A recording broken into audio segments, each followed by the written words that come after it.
G'day Battlers and welcome to episode 32 of the G'day Battlers podcast. I'm PvP Steve, joined by my co-host of the G'day Battlers podcast, Deborald Pepperald. Hi Debbie. Hi. I guess, we're chugging along. This is the first episode of the podcast after the first regional of the Play Pokemon season with the brand new max out meta. I was originally going to say, when I started the sentence, I thought I was about to say the first episode of the brand new season, but I quickly remembered that that's not true. We did do an episode, in that first week, but no tournaments had happened yet. But, they've begun now. We've had Baltimore has come and gone. Dortmund and Joinville are actually currently raging on. As we're recording this, they're sort of heading into day number 2. So we do have the stats of day number 1. We sort of know which players and what teams have gone on to day number 2 in each of the 2 tournaments. But, this is sort of just going to be our sort of first step in to take a bit of a look at what is going on. But, I mean, Debbie, where do you want to start today? I guess we'll start from the top. We'll head to Baltimore. That happened a couple of weeks ago by now, isn't it? Yeah, it has been a little bit. I mean, it was sort of relatively early in the season. It was the second, it's not really the second weekend because the first day of the month was a Sunday, but it was the second full weekend of September heading into Baltimore. And, as always, we're sort of going into a brand new season. We weren't really sure what we were going to see. We knew that Clodsire was going to be good. We knew that Shadow for Alligator was going to be good. We've been seeing these things running around in the Go Battle League in that week and a half beforehand. And it was just going to see what actually succeeded on the main stage. And there's no reason to hang around or dirt around spoilers and whatever else, because Wadaj actually came out with the big win after we may have said some things on the previous episode about Wadaj. Look, redacted, Wadaj is back. In the last episode, we may have said he's retired. He's no longer retired. He's back in it. And, classic Wadaj, winning the first regional of the new season. Just, 2 for 2. What can you do with this guy? Like, he goes in retirement, comes back and wins it anyway. Just shows how cracked he is. Yeah, he's a pretty impressive guy to say the least. But yeah, both of us, it turns out that Wadaj had actually tweeted during the World Championships. It might have been during the meta change bit of the stream, or it was somewhere during the World's broadcast. He actually tweeted that he was going to be jumping in for Baltimore. And so we wanted, he asked like, what is this meta? So we both missed that tweet because, we were at Worlds. We were pretty busy doing else. We weren't really scrolling through Twitter. No doom scrolls on our end. But yeah, it turns out that Wadaj was. We'll take that excuse. That's what we're going to say. We're not uneducated. We're just, we were busy. That's all. Mm-hmm. Mm-hmm. But yeah, as you said, he's come in. He's won the Baltimore Regional Championship, the first regional of the season, which I was saying this somewhere else where like something that's very, I think, stands out about Wadaj is his ability to read a meta and bring a team that he knows is going to be strong into that meta. And that's sort of how he won at the Pittsburgh Regional Championship last season, where he brought quite an off-meta team compared to everyone else in the field. At the time, Metacham was still a really big Pokemon, and he decided to sort of flip the script, and he actually brought Defense Deoxys. He was the only person to win, I think, all season with the Defense Deoxys. He was the only person to win all season with a Shadow Dragonite. He's just able to make these meta reads, and he's really done it again here by going a little bit off script. So I guess before we talk about Wadaj's team, it probably makes more sense to talk a little bit about the meta in the Baltimore regional tournament as a whole, Debbie. Yeah, absolutely. I suppose, we can go back to Wadaj later, but yeah, it's as you mentioned, like Clodsire and Shadow for Alligator, we expected these in like almost every single team. In the Baltimore top 12 Pokemon, what kind of surprised me that was Azumarill sat in second place at 68.8%. I don't know if that was a surprise to you, Steve. Yeah, I mean, it sort of makes a little bit of sense when you sort of dig down into the meta a little bit. So, Clodsire was always going to be big and it ended up being on 75% of those day two teams. For Mm, Alligator, didn't end up seeing as much success as was originally thought. It was on a lot of teams, but it only ended up being on a little less than 40% of day two teams. And that is really because, yeah, Azumarill sort of came in as a big water type that is able to soak a lot of For Alligator's damage. You've also got decent play with Ice Beam against a lot of the grass types that are running around. Superior was the only grass type in the top 12 at 56% of day two teams. And so by having that ability to counterplay against grass types, that ability to counterplay against any flyers that might still be running around. I mean, there's one Pokemon in particular that seemingly managed to sneak into this meta that having an Ice Beam can be quite handy for, while also having an ability to throw those, play roughs into opposing Azumarils and anything that resists Ice Beam, like for Alligator, for example. It's something that actually Matthew Brewer, he sort of mm, sent me a message between the last episode and this one, and he was sort of talking me through a team that he would run. And sort of how I guess his thought process behind the team, and Azumarill is definitely something that sort of popped up on his team. Something that beats a lot of good stuff and also answers dragons in a meta where you don't really have a lot of things that resist dragon damage. Like, you don't see many steel types hanging out in this meta. mm, In fact, there's not a single steel type in that mhm, Baltimore day two top 12 usage. And so it's sort of what lets a Pokemon, except, yeah, no steel type, but it lets things like Arctibax that also appeared in those top 12 Pokemon to actually run relatively unopposed, if you don't have something like Azumarill sort of coming in to take that on the chin. So I certainly wasn't expecting it to be the number two most used Pokemon mm. in this day two circuit, but yeah, it clearly worked. Yeah. I mean, like, Debbie loves a good fairy type, but it's just, yeah, I was quite surprised. I really thought that Feraligatr would be sitting in the second spot instead of Azumarill, but obviously it's a very comfort pick. I think lots of people are very used to Azumarill. People probably have Azumarills made. Um so yeah, why not? And sitting in fourth place is actually like what I thought would be like, I think is the new Lickitung, which is like Dunsparce. I think it's just, with its moves getting buffed, it just seems to be a really good all rounder Mm. that is really just comfortable just to be in the lines. So, really, really cool to see. I feel like. Dunsparce, during the previous seasons was kind of like, some people did it really well with it. Some people found it was really clunky.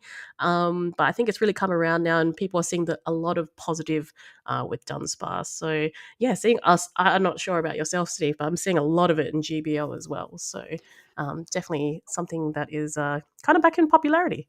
Yeah, I can't say that I was a massive Dunsparce fan pre the max out meta. Like I sort of, I think I tried to use it one time. It didn't really win me over. It was like, okay, but certainly after the rollout buff, I actually I like the thought that it is sort of the new Lickitung in a sense, because when the move updates were announced, a lot of people sort of went straight to like, oh, people are probably going to use Licky Licky instead of Lickitung because you do have that rollout damage. You are still running the nerfed body slam, but you still had some coverage moves and you were still able to get to things relatively quickly. What actually makes more sense in hindsight is the Dunsparce, who did get Rock Slide nerfed. So Rock Slide really isn't that good of a move, but it's just Mm, having access to rollout to give you that rock type damage, generating energy relatively quickly, and getting you to those drill runs quite fast. There's not a lot of Pokemon in the meta that resist drill run, and Pokemon that do generally are going to be weak to the rollout damage, plus the rock slides that you can throw as well. Something like a Talonflame, for example.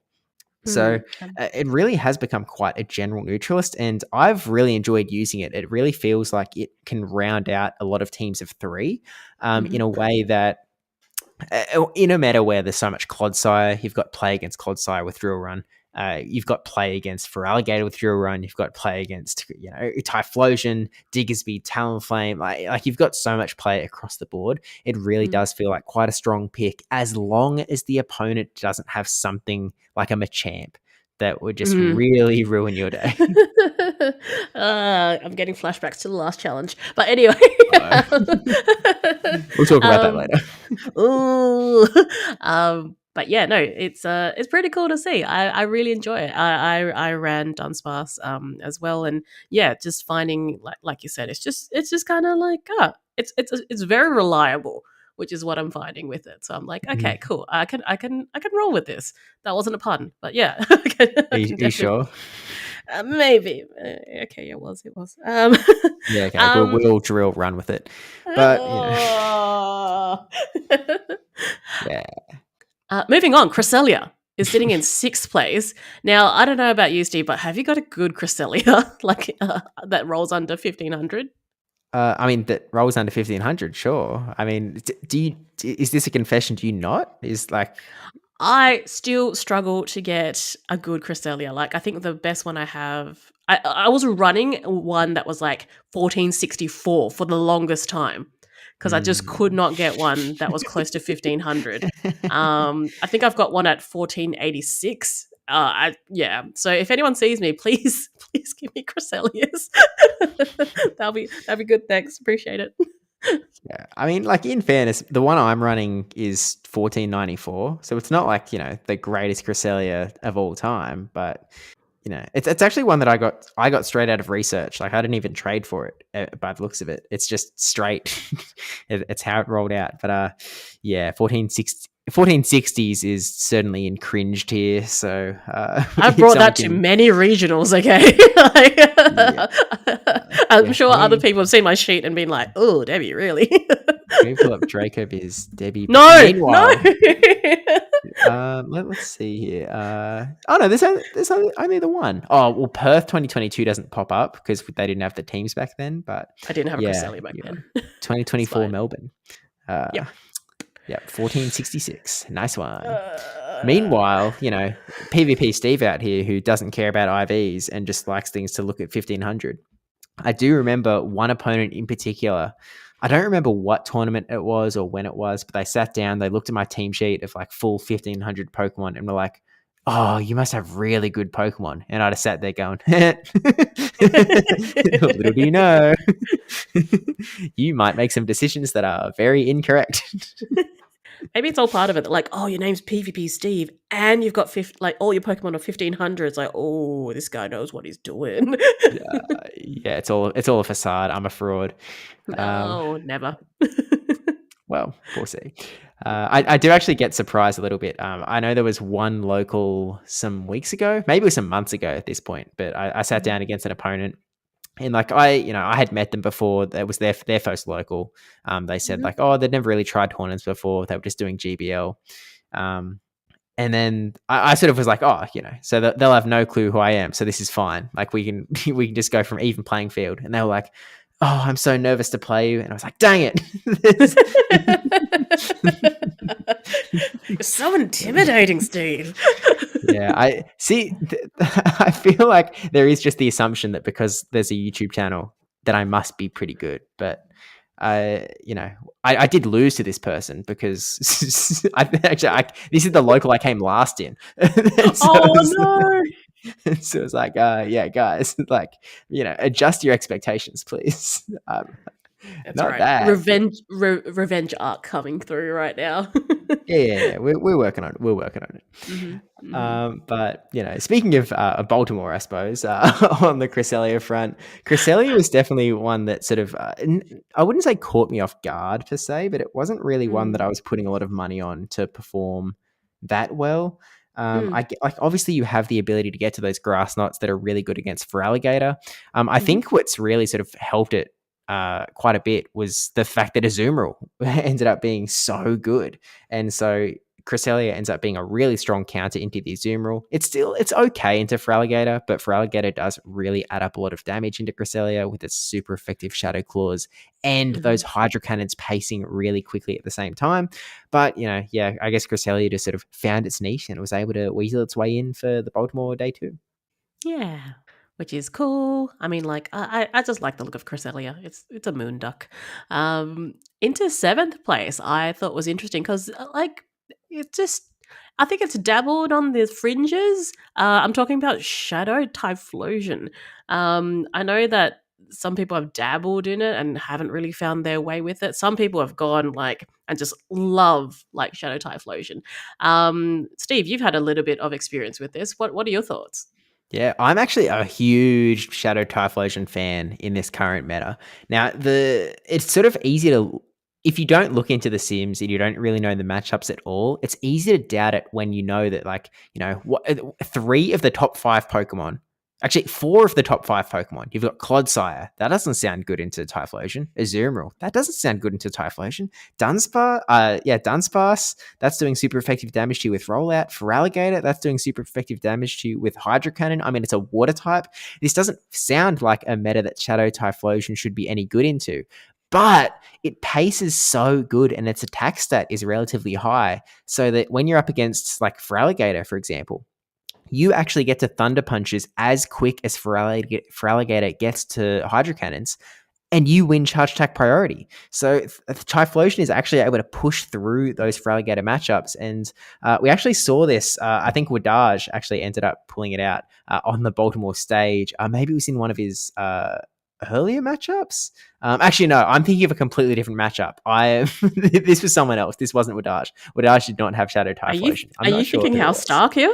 I can't remember who it was, but it was someone that threw threw a Thunder Punch bait, and it let them get to a Blast Burn that actually let them do quite well against a Clodsire, which landing a Thunder Punch bait is ridiculous against a Clodsire, but was really just able to make his way through.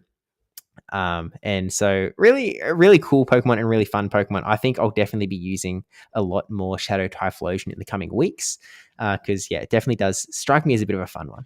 Yeah, I don't particularly like Incinerate, but I think I have to like just work my way around it. But yeah, it does look a lot of fun, and also to have that Thunder Punch there, it's a nice sneaky move. I think people forget about that. It sometimes has that. Next on the list there, we've got Diggersby. Now, Diggersby is one of those Pokemon that you do need XLs for. I think I'm not going to say most people, like there was a time when Diggersby was quite popular though. I'm going to say most PvPs should have one made. Would that be correct? I don't know. I think that maybe if that's a very privileged take, and that, I'm sorry. I feel like a lot of PvPers, are lacking that XL candyage. And so maybe, I think most of the most of the big players probably, or I would actually be pretty confident, most of the big PvP players do have a Diggersby. But saying most PvP players in general, I'm not as confident in, just because, it is a bit of an XL grind. I mean, I famously have a bunch of a lot of XL Pokemon. I have the sort of level 40 version. I don't have the XL version, but Diggersby is one that I actually do have a sort of level 50 super XL'd Diggersby, because it seemed quite worth it at the time. But I feel like it's never been as good in Pokemon Go PvP as it is in this particular season. Again, you've got Clodsire running around everywhere, and you do quite a bit of damage. And we'll talk about it a little bit later, how strong Diggersby is in the competitive circuit, as we've sort of found out recently. Absolutely. Next on the list, we have Talonflame, which I think, it's been around, but to be back in a top 12 graphic, I thought that was huge. And then the next flyer next to it is something I don't have under 1500. It's a Galarian Moltres. Steve, you've got one of these, yeah? Well, yeah, really recently. I only caught it a week and a half ago. It's a couple of days after the Baltimore regionals. I saw that Galarian Moltres was sort of actually doing okay. I was like, okay, I'm going to start doing my daily incense. First incense, Galarian Moltres pops out under 1500, instant Master Ball. This guy.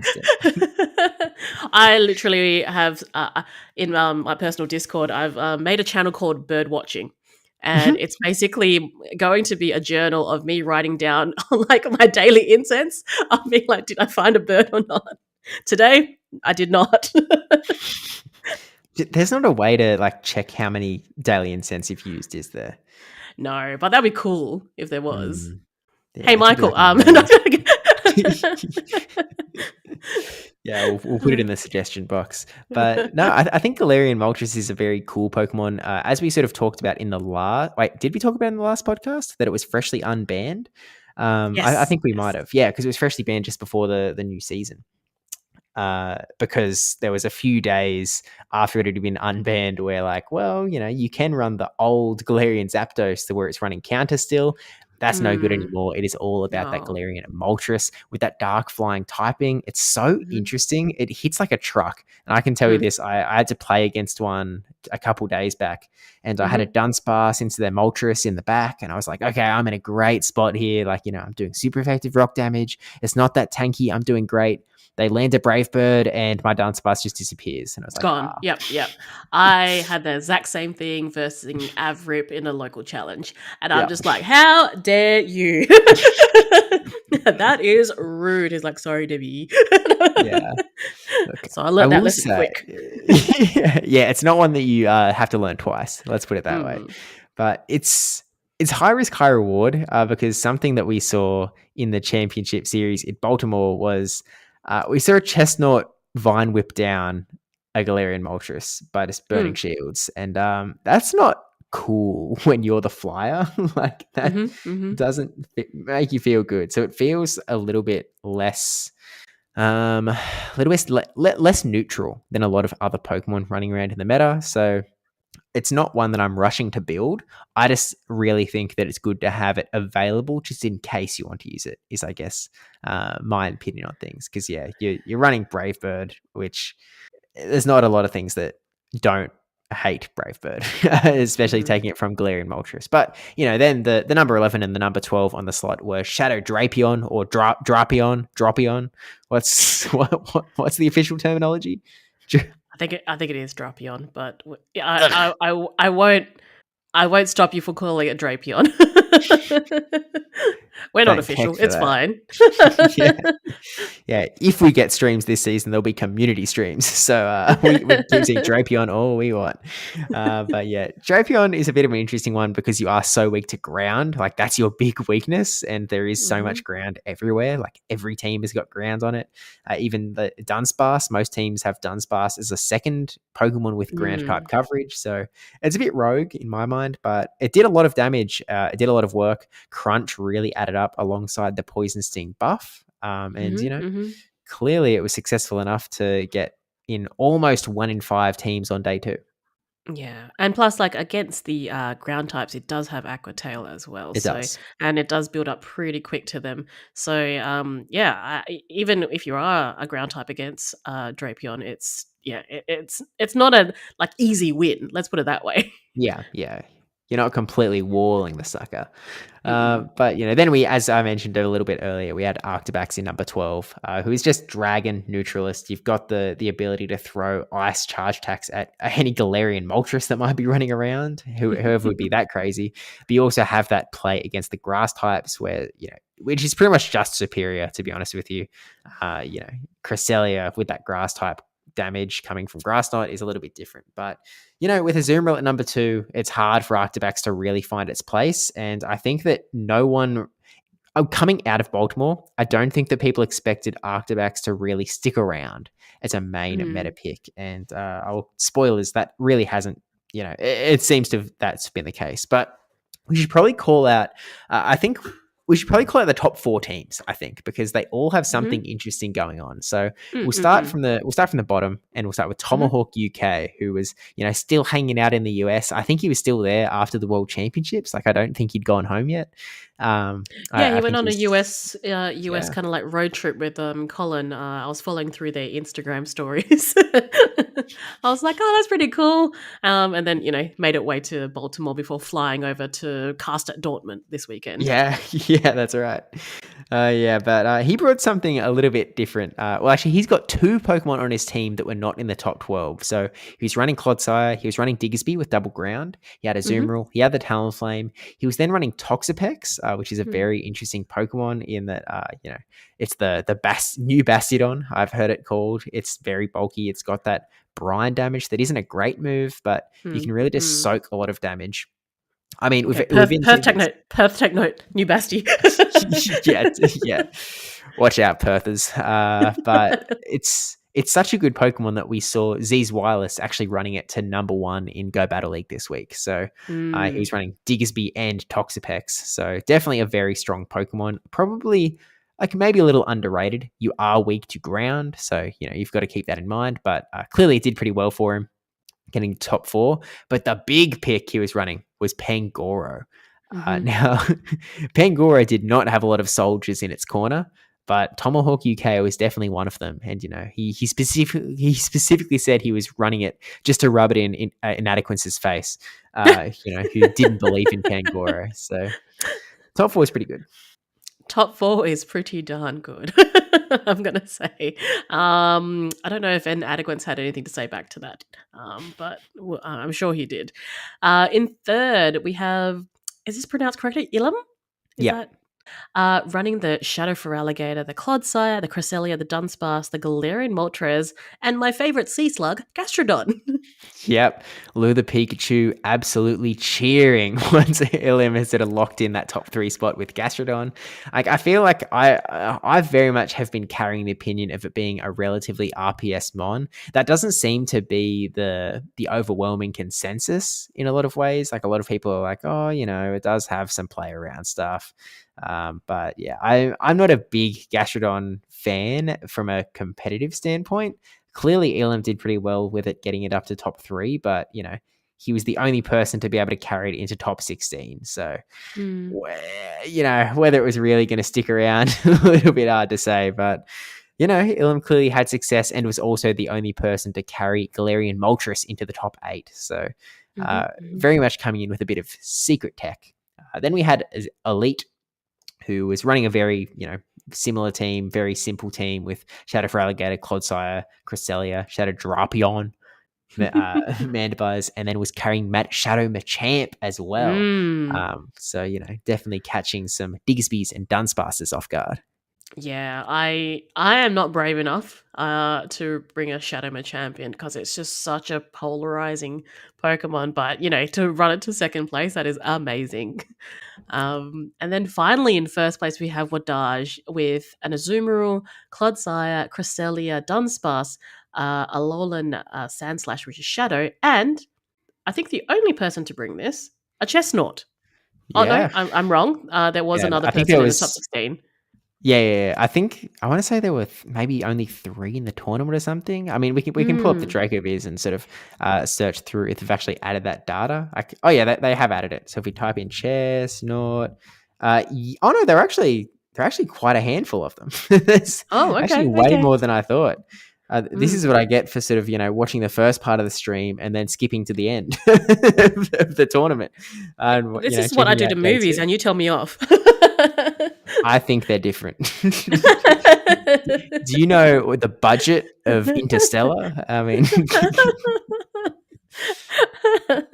but I mean, anyway, back on track. Look, let's be clear here. There were only 2 Chestnuts in the top 16, 1 Chestnut in the top 12, and that was being piloted by Wadage. So Wadage, as I was sort of saying before, very much someone who's able to read a meta, see what is going to be good, see what is able to core break all of the other Pokemon running around. And Chestnut seemed to be his sort of pick here, again, running against all of those Feraligatrs and the Azumarils. As I mentioned before, he was able to Vine Whip down a Galarian Moltres one time just because he had the 2 Protect Shields in tow. Like, it's just... it's kind of disgusting. And then you've got the access to superpower, so you can hit all of those Dunsparces. And I mean, there was a Celio in the top 8 as well from Sceptile Ice 25. You're also hitting Guzzlord.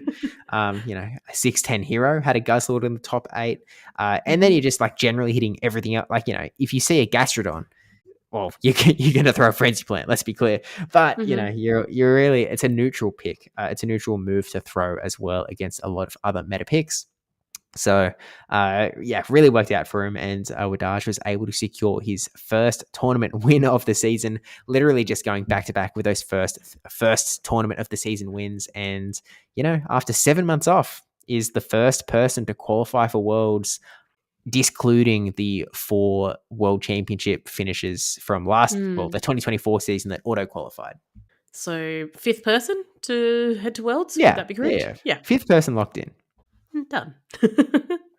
And he said he can go back to study. He doesn't have to worry about anything now. He can do a whole if he wants to retire again for 7 months and come back, it's okay as well.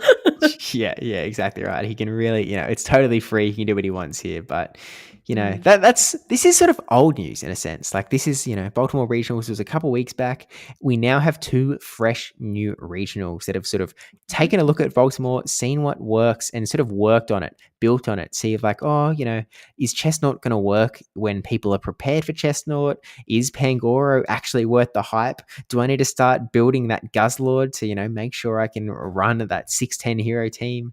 That was sort of all of the questions swinging around. And so I guess the first place to look is Dortmund, because Dortmund technically started first, mm. because, Europe just that little bit ahead of the Americas. And so, I mean, Dortmund, again, we don't know the result. We don't know who wins Dortmund at this stage. We don't know who wins Joinville at this stage, but we can look at the day two, I guess, Pokemon picks. And I mean, Debbie, Clodsire still hanging on at 75%, but something else has come up to join it. Yeah. I mean, the friend is still holding strong, but Dunsparce also hitting at 75%. So that is crazy. Like, how is how's 75%? That's huge. Like, I've never seen like two numbers so close together in a top 12 graphic. Yeah, look, they've really to be so broad as well. It really does speak to some meta dominance of these two. But something that is super cool is that this particular top 12 as Dortmund has added not one Pokemon that we didn't see in that Baltimore top 12, not two Pokemon that we didn't see in that Baltimore top 12, but three Pokemon have managed to come in fresh onto this graphic. And one of them is in third place, Debbie. I know that one you're loving in particular, because really, let's be honest, you set this trend, Steve. Like, you brought this particular Pokemon into the spotlight, and now it has its time to shine. Yes, is this really the storyline we're running with? That We're absolutely, I'm drilling at home. Yep. Okay. Well, I'll take the credit. Yep. Psywave Malamar hanging out in number 3, not only appearing on the top 12 graphic for the first time, but jumping up to 58% usage. I mean, do you know how insane that is to have just all of a Mm. sudden come out of nowhere, blitzed in? I mean, it was nowhere near the number 1 spot in Baltimore, and now it is on over half of teams in this Dortmund day too. I mean, there's only we should specify there's only 12 trainers in the Dortmund top day two. Day They two. have sort of pushed it a little bit deeper than some other tournaments in the past, but 58% of teams is wild. It's actually on par with Shadow for Alligator. That's nutty. I think Psychic Cup must have done something because everyone was bringing Malamar and made one. So, but you know what, Steve? We have to talk about how Dracovias didn't even have Psywave, and and that when you had to register your team with Psywave, it wasn't even allowed or not allowed. You had to edit it when you did your Dracovias didn't even have it. So really, I still think that you were the trendsetter for it. All right, now bring up Brutal Swing Ampharos and Hey, Butters. No.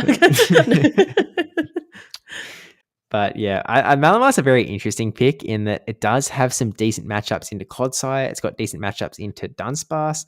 It's got very good pacing as well. It paces to superpower just as quick as Feraligatr gets to those Hydro Cannons. It has an okay time against the Toxapex. I mean, this is something that I was talking about on stream sort of recently. And this is actually where my bad IV Pokemon comes to bite me, because Toxapex actually does have a win con against Malamar. You just have to land a Sludge Wave and you will be able to push that one out for the most part. But Mm. that's assuming you have an XL Toxapex. If you're running a level 40 Toxapex, then Malamar Psywave are just going to do so much more damage to you and you will not be able to win that matchup. So even with people presumably running that XL Toxapex, which, by the way, spoilers, is one of the other Pokemon that has freshly joined the top 12 day 2 usage, Mhm. Malamar is still absolutely crushing it on so many of these teams.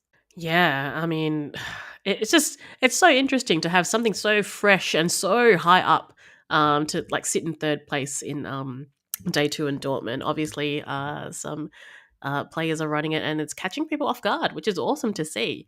The other ones that we have here that the regulars, I suppose, as we talked about, Shadow for Alligator, Azumarill, Drapion, Shadow Drapion that is, Talonflame, Superior, and then This old friend. We have a dugong. Yeah. Dugong coming in hot. Again, access to drill run to hit all of these things that can either take super effective damage from ground or just take a lot of neutral damage from ground. And also packing that icy wind that really puts you in quite a nice spot against the Clodsire. And also some play against so many other picks, including the Superior, to have that counterplay. Really just a strong pick in general and with a lot of bulk to really back you up as well. And something that's sort of worth pointing out here, I think, across the board is that we're seeing all of these meta changes, and obviously part of it is people are just sort of seeing what worked at Baltimore and sometimes trying to core break the Baltimore meta, just having a bit more time to play around with things. Like maybe people have a bit more practice with Malamar, for example. I've actually heard a lot of people dissing on Malamar in the last, especially week and a half, because they personally just like, I tried to make it work and I couldn't really make it work. I think people are starting to figure out how to make it work.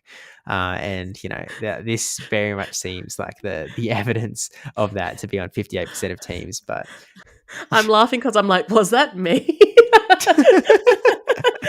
Because I think I brought Malamar to my first challenge and I'm like, I can't make this work. I don't know what I'm doing. for the record, I was not calling you out specifically. But, however, you've done it before. If the shoe fits. Oh, man. Okay. Let's round out the top 12. Yeah, look, there's also Cresselia in here, and then Galarian Moltres is actually hanging on to dear life, and it's managed to get itself in the top 12, which absolutely shocked me. Like, I really thought Galarian Moltres wasn't necessarily going to stick around, but, it's there. It's still on 17% of day 2 teams. These are lucky trainers that just have access to them. Debbie, what percentage of days do you use your daily incense? Look, if it was today, 100%. Yeah. In the last year, you reckon? Probably less than 5. Yeah, that's what I thought. So, yeah, these lucky trainers that have just managed to somehow get a great. Luckily, there's an event coming up. There's an event coming up soon, guys. We'll get our birds. And by the way, can someone tag me when that event starts? Because I want to get some shiny bird action and I am going to forget. So please tag me so I can actually use my daily incense. Thanks. Actually, Wade, I know you're listening. Can you tag Steve? Because I'll forget. All right, thanks. You're really going to put that on Wade? I mean, he's a busy guy. He's got so much going on at the moment and you're just going to give him more to do? I mean, wow. He's already set an alarm for you for August 10th next year, right? Didn't we? Yeah. What's another thing to add on his calendar? It's fine. Yeah, I'm sure he's fine. But, with all this said, as we mentioned before, we don't know who wins, but we can at least sort of shout out some of the teams that have sort of made their way, I think, to at least these are the last 4 trainers left in the winners bracket. So we have Z's Vilas, who, absolute goat of this game, crushed it at the World Championships using a lot of spicy Pokemon with that Shadow, Gyarados, and Diggersby before it was cool. Vilas is running that Azumarill, Clodsire, Malamar, Dunsparce, Talonflame, and Superior. We have the EUIC champion from, times past, Tonton Batus, coming in with the Shadow Feraligatr, Clodsire, Cresselia, Dunsparce, Galarian Moltres, and Shadow Quagsire. Mm-hmm. We have Kazim 33 with the Shadow Gator, Clod, Superior, Dunsparce, Galarian Moltres, and Dugong. And a Mind Joke coming in with, you can probably guess 5 of these picks. It's Shadow Gator, it's Clodsire, it's Dunsparce, it's Cresselia, it's Azumarill, and coming in at number 6 is the Ariados on a Mind Jokes team. But yeah, of course, there's a lot of other Pokemon that are still running around, but those are the top 4 still running. I'm surprised Mindjoke didn't bring his signature Alolan, Shadow Alolan Sandslash, but yeah, the Ariados is doing great guns for him with Lunge and Trailblaze. So a really spicy. I there is just too many poison and bug types in Perth, and I'm just traumatized anytime I see one now. So I'm just kind of like, hey, Debbie, my fairies. You know what would really be good to defend against those poison bug types? Is it Basti? Is that even It probably still wins, right? I was in my head. I was like, well, I guess it has Trailblaze, but yeah, I don't see a universe that Bassi doesn't still win that one. There's actually two different possible suggestions. I was hoping you would come up with one of them. One of them, Galarian Moltres, probably does pretty well. Oh, this guy. But the Pokemon I was actually thinking of was Typhlosion. Okay, yeah, no, fair. I mean, Basti's still in the top four, like, it's still ranked top 14th in PV Pokken Great League. Yeah, that is the biggest load of copium I've ever seen. I mean, yeah, it's hanging out there right alongside Carbink, who is still hanging out in what is it that number? It's still in the top Number 10? 8. Number 8. Yeah. Yeah. Thanks, No Matt. thanks. Oh, okay, Look, I see how it is. At least it's better than when Carbink was sitting at number 2 last season. And, maybe 2 was the number of times that it had ever been brought to a competitive circuit for like the previous couple months. Because, yeah, I sure wasn't playing as a number 2 pick. Let's put it that way. No, and that. But yeah, so Dortmund is on, and that's still going. At this point in time, it's into the semi-finals, so we don't have the finals or anything like that just yet. And also at the same time, we have Joinville. Yeah. Now, Steve, where's Joinville? Yeah, so Joinville is the first regional of the sort of South American, the Latin American scene, hanging out in Brazil. A little bit of a different. I mean, Brazil is a very large place, like a huge country. So I was going to say, like, actually, what's the Joinville to Sao Paulo? Yeah, it's a 7-hour drive from Sao Paulo. So, like, and they're actually relatively close in terms of like the size of Brazil. Like, Brazil is so. If you want to drive from one end of Brazil to the other, I mean, if instead of Sao Paulo, I type in like state of Roraima, Brazil. I mean, we're looking at a literally incalculable. It won't even put it on it. What if I put in this instead? If I pick somewhere closer, is there going to be a road that can sort of get me from there? I don't know. Yeah, it's loading. Okay, 54-hour drive, and that's not even from one end to the other. So, yeah, Brazil's a bit big. So you're saying it's faster from Perth to Sydney? Yeah. Well, actually, is that true? What if I want to drive from Perth to, let's just say, Newcastle? You're adding Newcastle to it. That's like what 2 hours. It's actually it's not really, to be honest. Sydney's actually a detour, really. It's 42 hours. So yeah, there we go. Newcastle to Perth is slightly shorter than that random drive from 2 random locations in Brazil. So thanks everyone for hanging with us for that tangent. Well, it's an Australian podcast. We need to put it in Australian terms so people understand. True. They're like, oh, okay, that's how far it is. Yeah, bigger than the length of Australia, I guess. Maybe it has to do with speed limits as well and whatnot. But anyway, Joinville, I believe we've sort of cracked all the way down to a top 8, day 2. Mm-hmm. And so, again, we don't know who's going to win. But there's sort of one major meta trend that, again, this has sort of started at a similar time to Dortmund. It was a little bit after, but I don't think many people were changing their teams based on Dortmund. But what are these Joinville residents in day 2 using that's a little bit different, Debbie?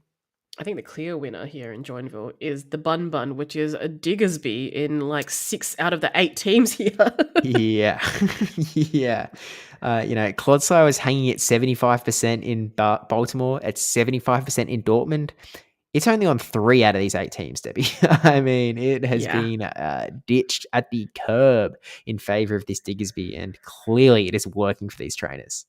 Mm-hmm. I mean, like, each region has their own trends of like, what they see. But yeah, this is a clear, like, nah, throw away the Clodsire. It's no longer a friend to us. Let's bring in the Diggersby. But yeah, just in a majority of the teams, which is pretty crazy. Mm-hmm. It's pretty insane. And there's sort of there's 4 trainers in the winners bracket, 4 in the losers bracket. Mm-hmm. Everyone in the losers bracket has a Diggersby. Winners bracket is a 50-50 split between having a Diggersby or having a Clodsire. And actually one of the teams in the losers bracket does have the double dip of a Diggersby plus a Clodsire. But again, just for sort of completion factor, I'll sort of just read out the top 4 teams that are still in the winners bracket as well. We have the one and only Marto Galde, top 3 at the World Championships, running that Azumarill, Diggersby, Cresselia, Dugong, Shadow Typhlosion, Shadow Drapion. We've got Copper Kid coming in from Brazil with the Azumarill, Clodsire, Superior, Dunsparce, Shadow Quag, and Talonflame.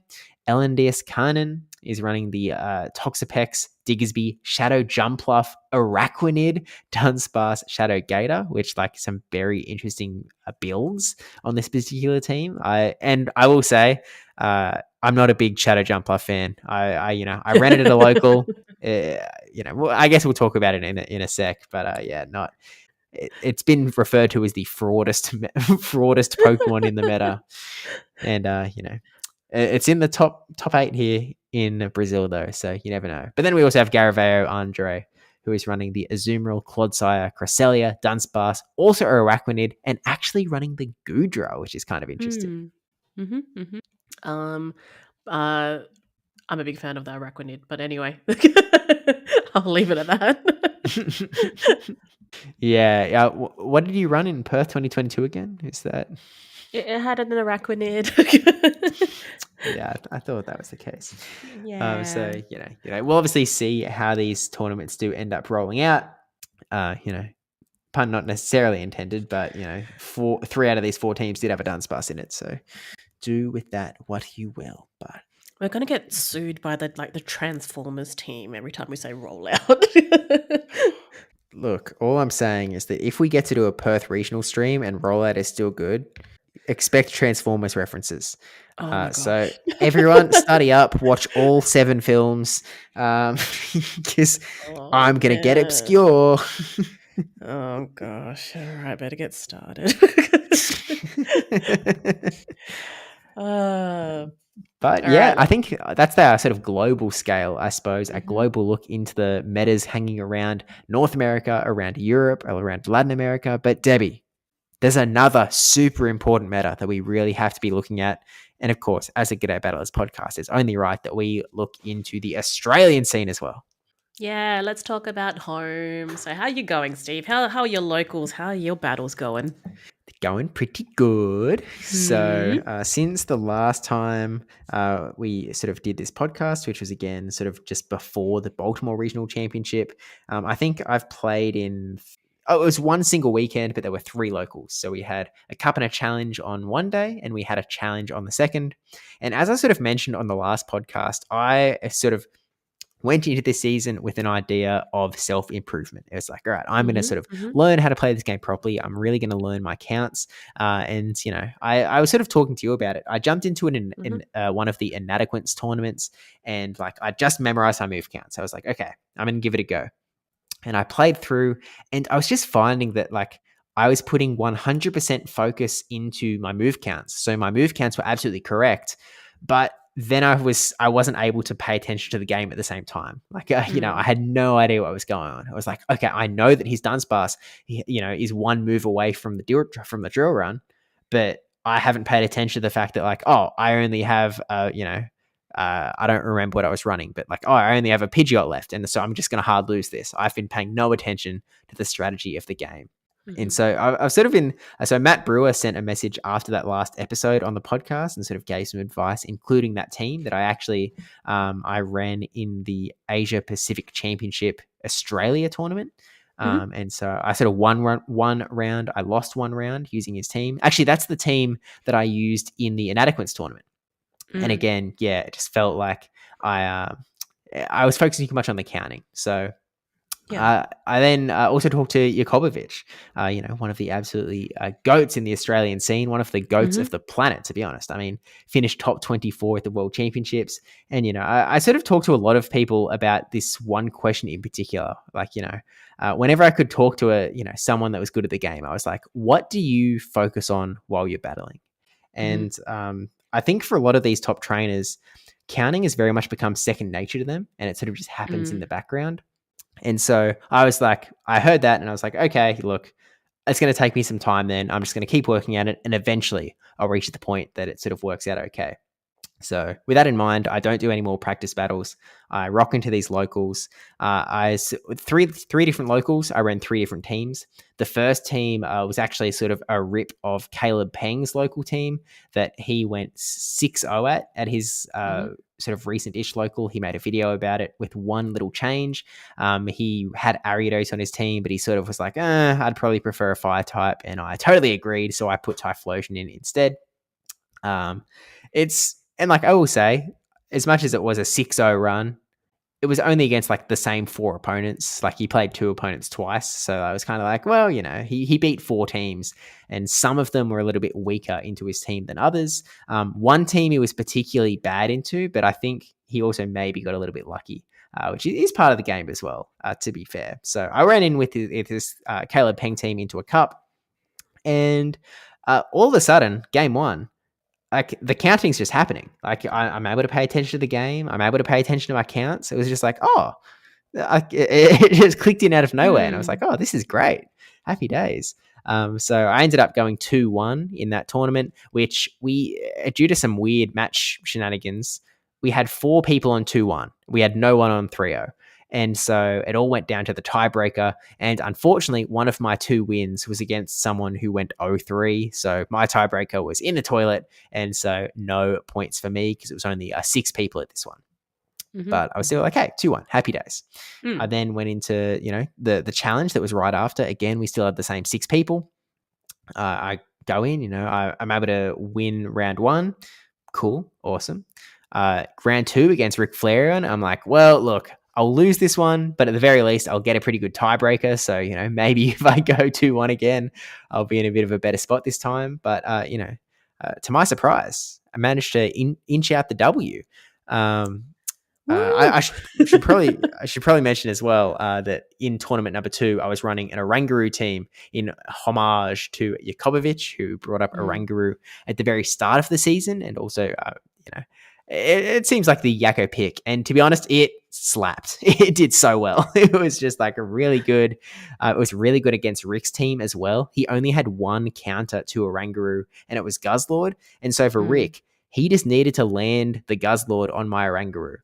But I also had a Alolan Sandslash, and so I just needed to Mm. land my Sandslash into his Guzzlord. So let's just say 2 out of 3 times we managed to get the win. Game 1, I had a slightly different game plan that wasn't very good. Game 2 is when I decided that Alolan Sandslash actually looked quite good.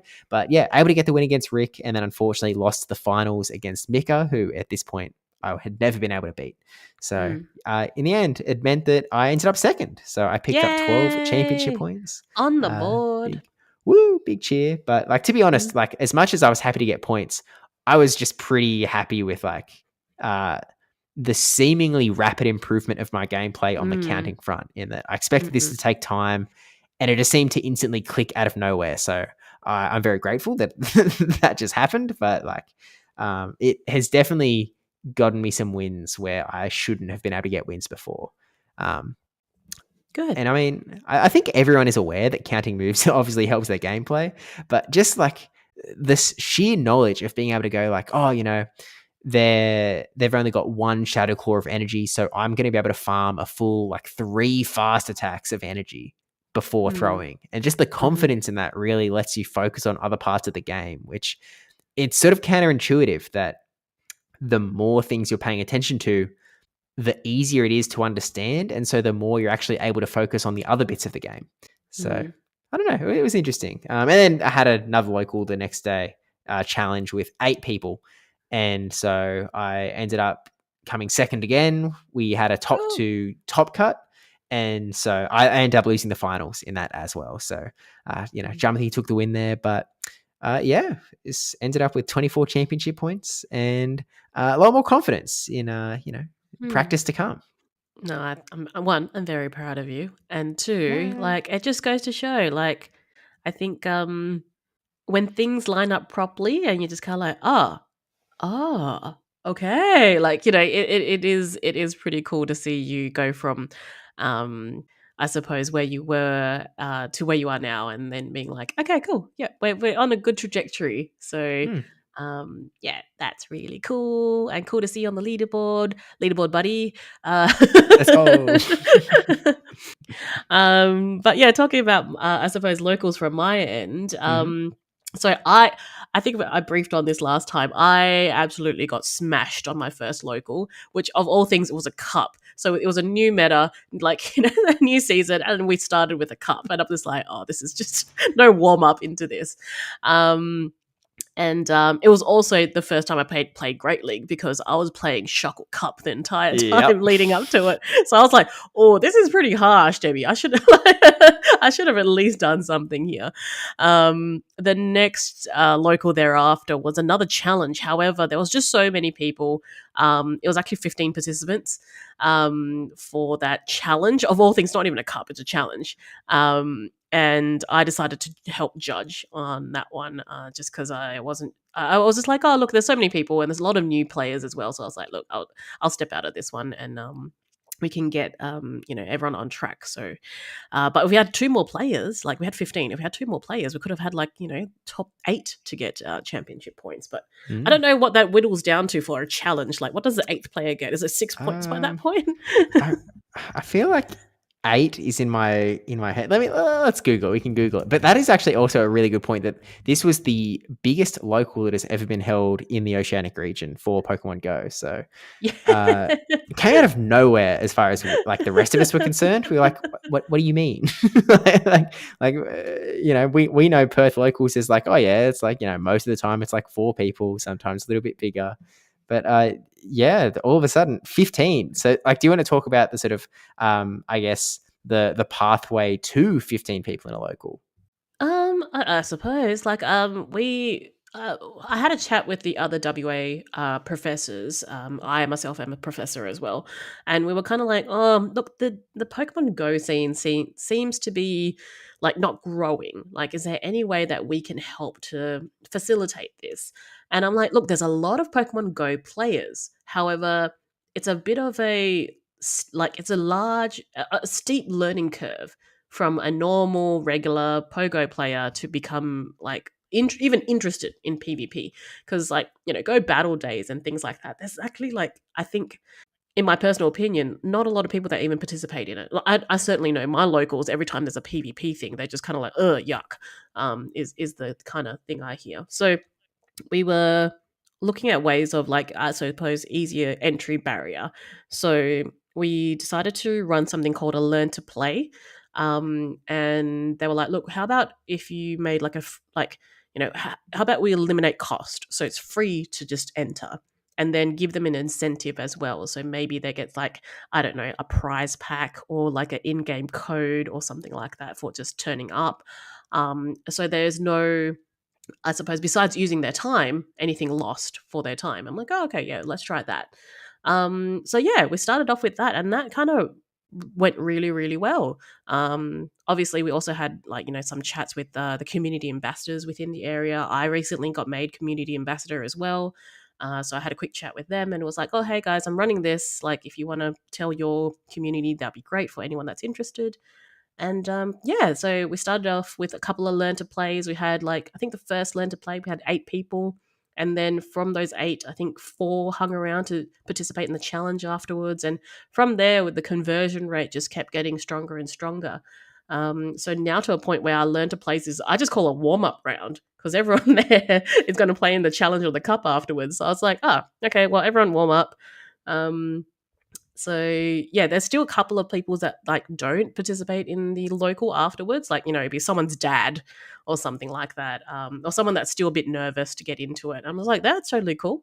We'll still run these just so that they can dip their toes into it, and yeah, it's been really good, and I'm really happy that the WA professors are really on board with it. I'm really happy with the store to be able to say okay, because obviously the store doesn't make anything for letting us host for an hour except for bringing foot traffic in and increasing our local numbers. So I think overall it's been a win-win situation. But yeah, just to take that risk and to be able to do that has been awesome. So having 15 for a challenge is nuts. Like I think if it was a cup it makes sense, but for a challenge I was just like, all right, let's go. Yeah. I mean, again, it's bigger than the cup that was held the day after Perth regionals, like, Yeah. when all of the PvP people were sort of there for that purpose. So, Hmm. really well done on that front. And quite frankly, like, I was maybe not as optimistic that like it would have that level of turnover that it has. So I think it's sort of proven that there is maybe a path for a lot of local seasons to actually get a bit of growth going, depending on what the rest of their Pokemon Go scene looks like. I will say, just because I did Google it and I found it just before I asked about the local thingo. It does then go to 8 points for the Uh, 5th to 8th place in a challenge. okay. For a cup, it is still 25 points. So that's actually Oh, quite reasonable, yeah. if you can I ever get to 17. That's what I'm hoping for. We do have a cup at the next month, and I'm kind of like end of October, a cup and challenge. So I'm like, guys, bring your grandma, bring whoever. Like, I want 17 there. Yeah. So there might be some Singaporean grandmas that turn up. Who knows? But going back to my locals, so we had the really big tournament, which has been awesome. And then the one after, I think we also had another challenge at Morley. That was 13 people. And Jai actually came up for that one from Rockingham as well. And that one I think I did relatively okay with. I was a bit more confident with my plays. And my team, I brought a Whimsicott, which was probably not the best thing ever. But I was Hmm. like, oh, I got to bring one fairy. And I'm like, oh, it's fairy grass. Like, I have another grass. Like, they're not going to bring their Gastrodon. No, they brought their Gastrodons. Uh, but yesterday when I played at the Rockingham Challenge, I bought something a bit more balanced. And yeah, it got second. So I was pretty happy with that. I was into, it was only four of us, but like into the third round of Swiss, between me and Modesty, it came down to game three. And I was just like, I took so long locking my team in because I was just like, I need to win this. I'm like, if I don't win this, I know I'll sit in third and I know I won't get championship points. So I was like, I really, really need to make a good call on this. And yeah, it just happened to go my way. I think she brought in a Togetic and I had my Shadow for Alligator on it, and I'm like, okay, this is a good start. So, and she didn't shield my Ice Beam. I'm like, okay, this is a very good start. We should be okay from here. So, yeah, it turned out it went well for that. So, I'm on 24 championship points. You're on 24 championship points. So, hence why we're leaderboard buddies. What's our number? Because I haven't looked since it's all 38. updated. 38. Woo! Let's go. Yay! More not points to quite, come. not quite priority registration yet. Oh, not quite at top 10 qualifying for Worlds, but we'll get there, I guess. But yeah, I guess we'll just see how the season rolls on with the Mhm. locals thing. I guess the one other tiny little update on the championship point front is that I did confirm on the Twitter, like, I don't know, a week and a half ago, something Mhm. like that I will be going to LAIC. So Yay! You we didn't don't have a have stripe any. issue. Yeah. Oh my gosh. So for those that aren't aware, because I think that, well, there's only 3, 4, 5 people from the Oceanic region that were even really looking at potentially going to LAIC. Like, most people Mhm. sort of turned it down pretty quick. It's like, it's expensive, because it is. It's real. It's expensive trip. And so registration opens up. There's wave 1, which is at 11 p.m. my time, which it's 9 p.m. Perth time. And so they sort of had a 2-wave registration where wave 1 was going to be 11 p.m. my time, and then wave 2 would be 7 a.m. the next morning. Now, I was sort of nervous about being able to get into the registration, because I was like, ICs are worth extra points now. There's a lot more incentive to actually attend them. It might cap out. I think it's going to be pretty popular, especially on this like wave 1. I'm pretty sure LAIC capped out last season. I could be getting confused, but I'm pretty sure it capped out. And Mm. so I was like, I really need to get in this. So, I stayed up past my bedtime to make sure I was around. We actually streamed pretty late. We streamed till like, I don't know, 10:30 p.m. my time or something like that. We were doing a duo stream. Yeah, it was pretty close. It was pretty close to 11 o'clock your time, and I was just Yeah. like, I'd like to think I was helping you stay awake. Yeah, was that a cleaning stream? Was that allegedly what we were doing, or was it battles? Honestly, Steve, my memory is not Look, great. fair enough. I mean, as far as our duo streams are concerned, it may as well have just been just chatting. But we ended up, just sliding through. Like I refreshed on the dot, was able to get straight in, booked my thingo. It was like in, happy days, and I was like, great, job done. We were all good. Turns out, within about 10 minutes of me getting in, no one was able to register. The payment system for people to, pay to register broke, Stripe. And so all of these people that were trying to register were just like, it said their card wasn't working. And I was like, oh no, like I'll try a different credit card. I'll try paying through this different thing. Nothing was working. And, they didn't know that there was a payment issue. They were just like, oh, no, it's a me problem, especially when all of these people are booking from international locations. It's like, oh, my bank is rejecting it. Like, I'm coming in from Australia, must just be rejecting it.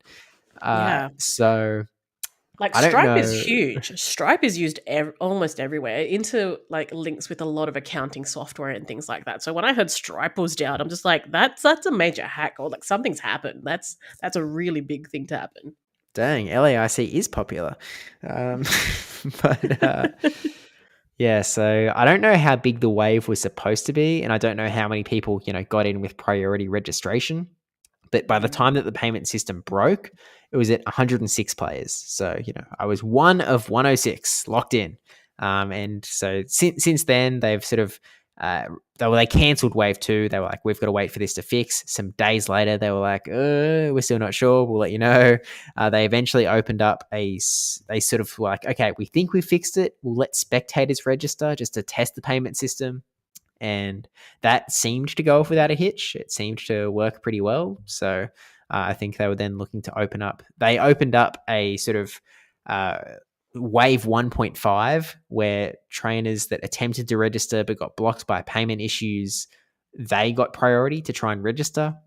Now, I do know one person who got blocked from payment but then wasn't able to register in this particular window. So I don't know what the deal is around that, if they were just like that they were in the wrong spot, or if there was actually still a cap that sort of came into play on the people who got blocked from payment. Like I really have no idea what the dealio is, but for those that are still looking to try and register, I'll be honest with you, I stopped paying a lot of attention after I knew I was locked in.